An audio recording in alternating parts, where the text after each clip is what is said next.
Bonjour mes chers élèves, j'espère que vous allez bien.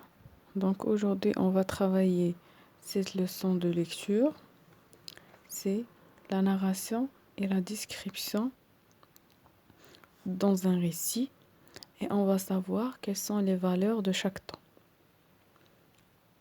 Donc commençons par l'analyse du texte et on va commencer par décrire les illustrations que vous voyez à côté du texte.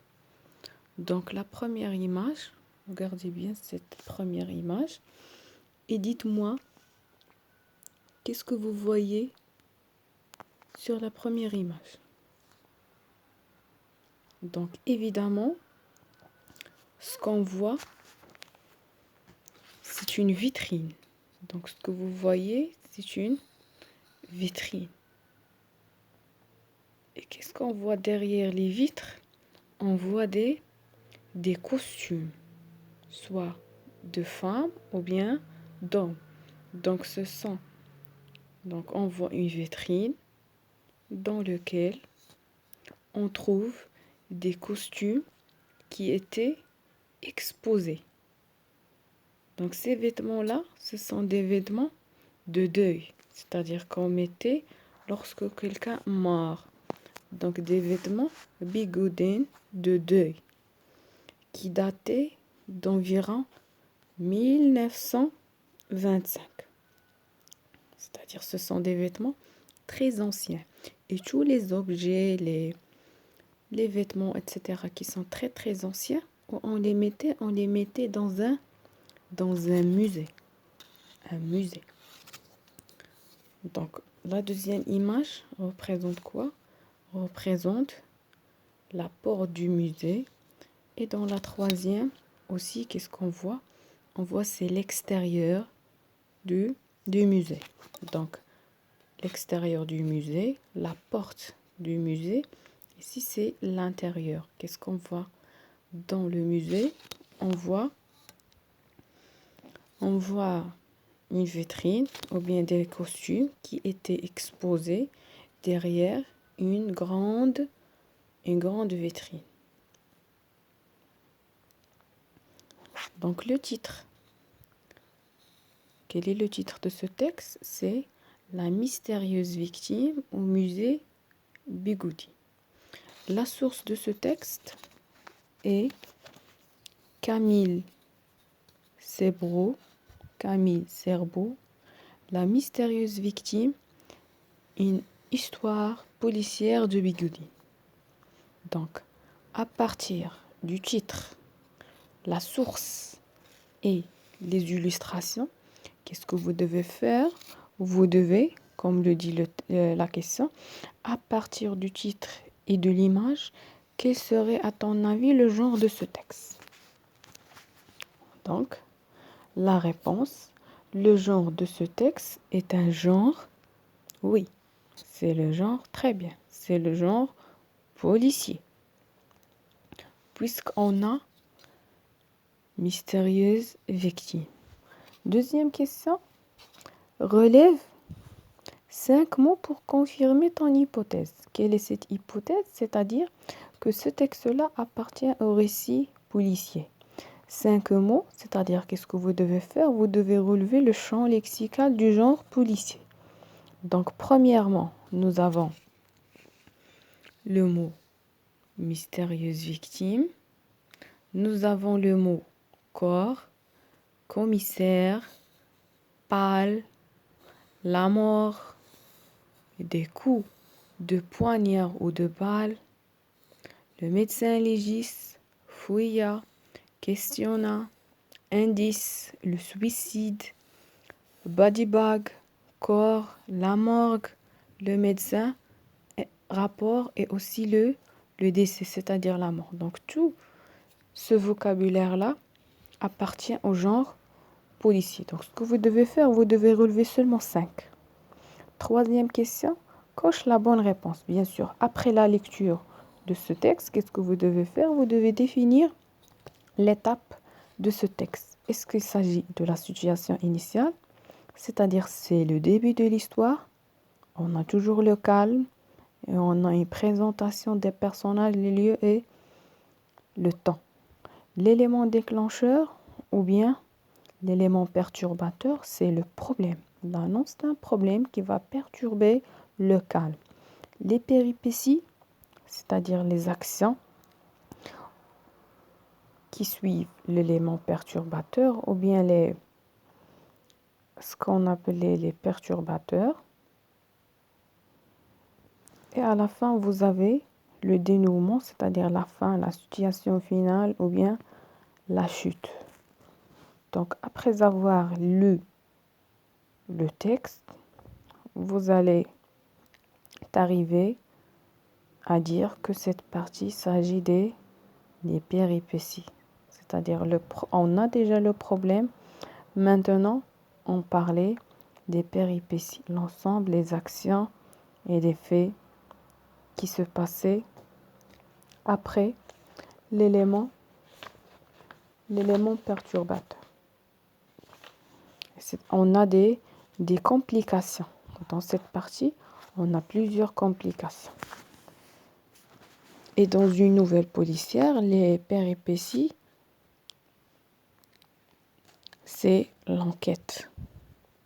Donc, dans l'élément perturbateur, nous avons un crime et les péripéties.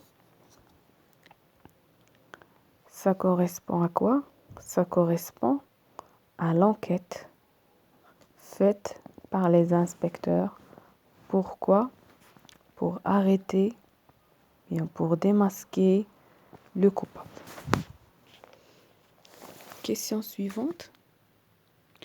Pour confirmer ton hypothèse, complète le tableau suivant. C'est-à-dire, à partir du texte, qu'est-ce que vous devez faire? Vous devez compléter le tableau. Vous devez définir le temps, bien dégager le temps. Donc, quel est le temps de cette histoire? C'est vers minuit. Donc, le temps, c'est vers minuit. Le lieu, bien la scène du crime. Où va se passer le crime? Va se passer au musée Bigoudine, comme on avait dit tout à l'heure. Ça se passait dans un musée. Musée Bigoudine. Les personnages, qui sont les personnages? Donc, nous avons plusieurs personnages. Premièrement, on a le narrateur, celui qui parle. On a l'utilisation de jeu. Narrateur. Nous avons le commissaire. Madame, c'est une dame. Madame le commissaire. Le directeur du musée. Et le médecin légiste. Et les ambulanciers. Et nous avons encore les gendarmes. Les gendarmes. Je répète. Les personnages de ce texte sont le narrateur, Madame le commissaire, les gendarmes, le médecin légiste, le directeur du musée et les ambulanciers. Ici, on peut dire aussi la victime. Le fait, ou bien le sujet, c'est qu'est-ce que nous avons? Donc, ça, c'est déclaré ou bien c'est annoncé dès le début du texte. Donc, après que le directeur du musée Bigoudine m'eut averti vers minuit qu'un cadavre était dans son musée. Donc, le fait, un cadavre était dans le musée. C'est-à-dire, nous avons trouvé le corps de quelqu'un mort dans le musée. Question suivante. Quel est l'élément mystérieux, qui va déclencher l'enquête? L'élément mystérieux, c'est-à-dire quel est l'élément perturbateur? C'est toujours c'est le fait, c'est-à-dire la retrouvaille d'un cadavre dans un musée. C'est l'élément mystérieux, mais c'est l'élément perturbateur. Question suivante. Mets une croix dans la bonne case. Ce texte contient seulement la narration, c'est-à-dire dans ce texte-là, nous avons seulement une narration. C'est-à-dire on n'a que la narration, le narrateur raconte seulement. Donc, est-ce que c'est vrai ou bien faux? Donc, c'est faux. Pourquoi c'est faux? Parce que cet extrait contient la narration et la description. La narration, c'est-à-dire raconter une histoire. La description, c'est arrêter la narration et commencer à décrire soit des objets, des personnes, des vêtements, des lieux, etc. Donc, dans ce texte, on a la narration et la description. C'est troisième affirmation. Cet extrait contient la narration, la description et le dialogue. Donc, vrai. Donc, nous avons la description, la narration et le dialogue. Le dialogue, ce sont ces deux répliques-là qui commençaient toujours par des tirets. C'est ce qu'on appelle un dialogue.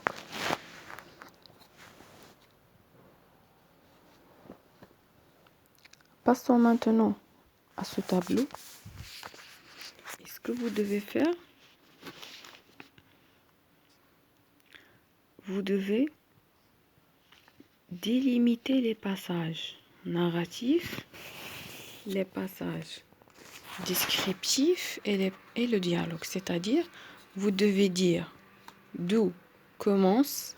Par exemple, vous allez dire que cette partie-là, à partir de après jusqu'à bâtiment, c'est un passage narratif. Vous allez écrire de après jusqu'à à bâtiment.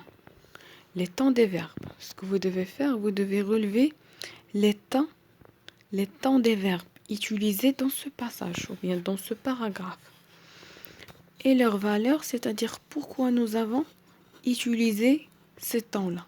Est-ce que c'est pour assurer une narration et attribuer à la progression des actions ou bien c'est pour introduire un dialogue ou bien pour fournir des informations, c'est-à-dire pour donner des informations, etc. Donc, pour les passages narratifs, on va les délimiter tout à l'heure. Donc, nous avons le premier passage, ça commence par après et ça se termine jusqu'à bâtiment. Le deuxième passage, c'est à partir de après, de arriver, pardon, jusqu'à se retrouver mort. Ou bien si on peut dire, le premier passage, ça commence par après et ça se termine jusqu'à corps. Et ici, ça commence le dialogue. Donc le dialogue commençait par nous et se termine jusqu'à eux. Les temps utilisés dans les passages narratifs, c'est le passé simple. Vous avez je prie, c'est le passé simple. Indiquer, c'est le passé simple. Donc diriger, c'est le passé simple. Donc le temps utilisé ou bien les temps, d'abord nous avons le passé simple et on a aussi l'imparfait. Était, c'est l'imparfait. Était, avec une terminaison A et ENT à la fin, c'est l'imparfait. Donc les temps utilisés dans les passages narratifs, c'est le passé simple et quoi encore? Et l'imparfait. Oui, la valeur, on a dit c'est pour assurer, c'est-à-dire pourquoi on les a utilisés, c'est pour assurer la narration et attribuer à la progression ou bien à la succession des actions. Maintenant, passage descriptif, nous avons un seul passage ou bien passage, c'est-à-dire paragraphe.